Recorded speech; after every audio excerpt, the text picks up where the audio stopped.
নোয়াখালীর বেগমগঞ্জে চৌমুহনী ছাতারবাইয়া খালের উপর নির্মিত অবৈধ স্থাপনা উচ্ছেদ করেছে উপজেলা প্রশাসন।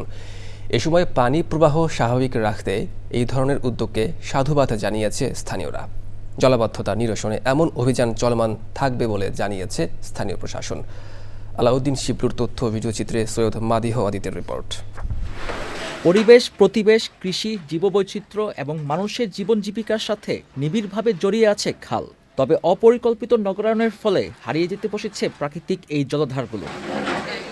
নোয়াখালীর ছোট বড় বিভিন্ন খাল দখল করে অবৈধ স্থাপনা তৈরির ফলে সামান্য বৃষ্টিতেই তলিয়ে যায় বিভিন্ন সড়ক। এমন বাস্তবতায় জেলার চৌমুহনী ছাতারপাইয়া খালে অবৈধ স্থাপনা উচ্ছেদ অভিযান। এই ধরনের অভিযান চলমান রাখার দাবি স্থানীয়দের। পশ্চিমের যে খালের যে অংশটুকু এতদিন দখল করে রাখছিল সেইটুকু এখন পুরো ক্লিয়ার হচ্ছে। পানির ছোটটা আরো হলে অন্তত বন্যা কবলিত থেকে আমরা বাঁচতে পারবো। যদি খাল উদ্ধারের মধ্যে যদি জলাবদ্ধতা নিরসন হয়, ক্ষমতাশীল যারা এই অবৈধ খালটাকে দখল করে রেখেছে তাদের ওই অবৈধ জায়গাগুলোকে ভেঙে চুরমার করে দিয়েছে। খালটির চাপ পাওয়ার ফলে নোয়াখালী বন্যা থেকে কবলিত থেকে বাঁচবে। দখল দূষণ বন্ধের পাশাপাশি খালের প্রবাহ স্বাভাবিক করতে নিয়মিত অভিযানের ঘোষণা প্রশাসনের। চৌমুহনী থেকে শুরু করেছি।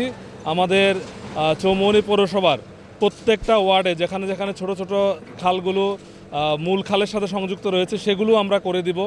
এর পাশাপাশি ইউনিয়নগুলোতে যদি কোথাও সমস্যা থাকে আমাদের কাছে অভিযোগ আসলে বড় ধরনের উচ্ছেদ যদি করতে হয় সেগুলো আমরা উচ্ছেদ করে দেব। বিশেষজ্ঞরা বলছেন শুধু পরিবেশ আর জীববৈচিত্র্য রক্ষাই নয়, প্রাকৃতিক জলাধার সংরক্ষণে ত্বরান্বিত হবে আর্থসামাজিক উন্নয়ন।